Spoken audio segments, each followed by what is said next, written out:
If you feel this for even 10 seconds, stop everything and do this. Stop what you're doing for just a moment, not because something is wrong, but because what I'm about to tell you in the next 4 minutes could be the most useful thing you learn this year. Here's a question most people over 60 have never been asked. What would you actually do in the first 60 seconds of a stroke, before any ambulance, before any help, if it happened right now? Most people go blank, and that blank space, that hesitation, that's exactly where the damage happens. Because a stroke doesn't wait for you to figure it out. It starts quietly, and it moves fast. But here's what almost nobody talks about. Your body already has a built-in mechanism to slow that damage down. You don't need medication. You don't need equipment. You just need to know how to trigger it. And I'm going to show you exactly how in the next few minutes.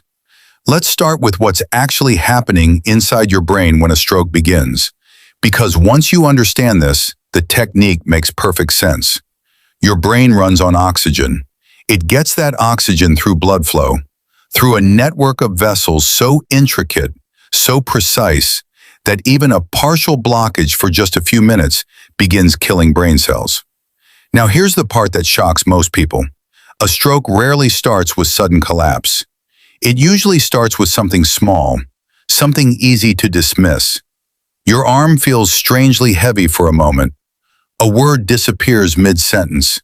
Your vision blurs slightly and then clears. You feel dizzy, not spinning, just off, for maybe 10 seconds. Then it's gone, and you think, that was strange, I'm fine now. But you're not fine. That was your brain sending a distress signal. Doctors call it a TIA, a Transient Ischemic Attack.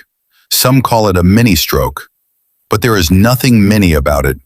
A TIA means a clot briefly interrupted blood flow to your brain, and in up to 20% of cases, a major stroke follows within 48 hours. The danger isn't just the stroke itself. The danger is that the warning looks so harmless that most people do nothing.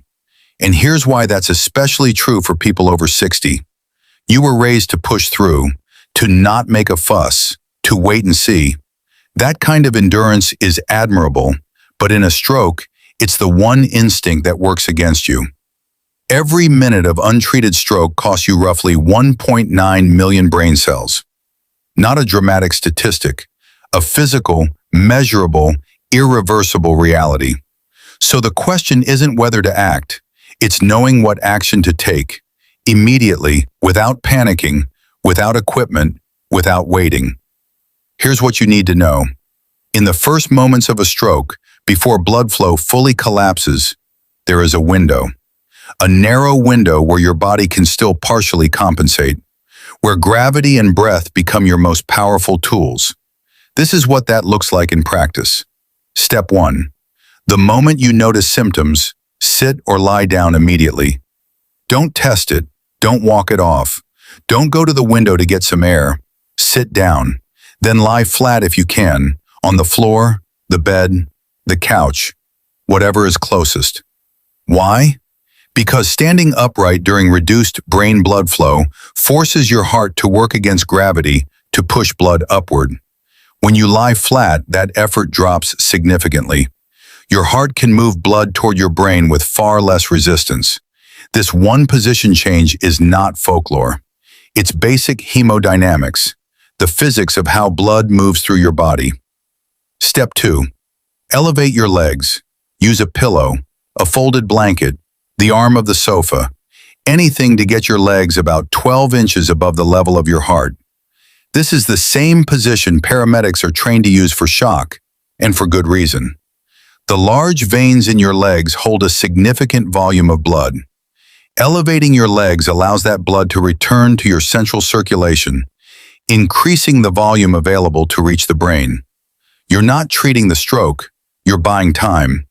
And in stroke medicine, buying even 3 minutes can mean the difference between full recovery and permanent disability. Step 3. Control your breathing. This is where most people go wrong, because the natural response to fear is shallow, rapid breathing. And shallow breathing is exactly what makes everything worse.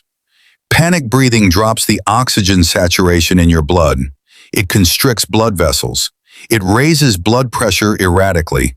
It makes the brain situation worse, not better. Here's the pattern that counteracts that. Breathe in through your nose, slowly, for 4 seconds. Hold gently for 2 seconds. Breathe out through your mouth, even more slowly, for 6 seconds. That extended exhale is the key. It activates your parasympathetic nervous system, your body's built-in calm-down response. It lowers heart rate. It stabilizes blood pressure. It keeps your blood vessels as open as possible. Do this while someone else calls emergency services, or call yourself first, then begin. 4 in, hold 2, 6 out. Repeat it. Keep repeating it. That rhythm is doing 3 things simultaneously: maximizing oxygen in your blood, calming your nervous system, and keeping you mentally present enough to remember when symptoms started, which is the first thing the ER team will ask. Now here's what this looks like altogether. The moment something feels wrong, one-sided weakness, sudden confusion, a face that droops, speech that scrambles, you lie down. You elevate your legs. You breathe. 4 in, 2 hold, 6 out, and you stay calm. Because calm is not passive. Calm is protective. Now let me tell you something that changes how you think about prevention. Most people believe stroke prevention is about medications and hospital checkups. And yes, those matter. But there's a daily habit that affects your stroke risk more quietly and more powerfully than most people realize.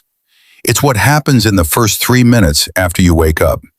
When you go from sleep to standing too quickly, your blood pressure can spike sharply. Your blood is thicker in the morning. Your vessels are at their stiffest. This window, right after waking, is when stroke risk is statistically highest in older adults. So here's a 3-minute morning reset that takes no equipment and no special ability. Before you stand, sit on the edge of your bed. Take 3 slow, full breaths. Not quick breaths. Full expansion of your lungs. Then gently pump your calves. Lift your heels, then your toes, alternating, for about 60 seconds. This activates a muscle called the soleus, a deep calf muscle that acts like a secondary pump, pushing blood from your legs back up toward your heart and brain. Some cardiologists call it the body's second heart. Then rotate your shoulders. Roll your neck gently side to side. Let your body ease into circulation before you demand anything from it. Drink a glass of water before your coffee. Your blood is most viscous, thickest, first thing in the morning. Water thins it. Thin blood moves more freely. That's it. 3 minutes, every morning. The research on this is consistent. Seniors who move within minutes of waking show measurably better brain blood flow throughout the day. Here's what I want you to take away from all of this. Not fear, not anxiety, readiness. There's a difference between living afraid of a stroke and living prepared for one. Fear makes you freeze. Readiness makes you move, correctly, calmly, effectively. You now know what a TIA looks like and why you should never brush it off. You know the 3-step position and breathing technique that can preserve brain function while help is coming. You know the morning habit that reduces your risk starting tomorrow. This isn't complicated. It isn't expensive. It doesn't require you to be in perfect health or perfect shape. It just requires you to know it. And now you do. Before you go, do one thing right now. Practice the breathing pattern once. Just once. 4 seconds in through your nose, hold 2, 6 seconds out through your mouth. Feel that? That's your nervous system responding to it already. Now share this with one person, a spouse, a sibling, a friend, a parent, because the technique only works if they know it too. And if you want the follow-up to this, I'm going to cover the 5 foods that keep your cerebral arteries flexible after 60, and the 1 sleep position that quietly raises stroke risk for millions of seniors without them knowing. Make sure you're subscribed so you don't miss it. And tell me in the comments, did you already know the warning signs of a TIA, or was something here new to you? I read every single comment. Stay prepared.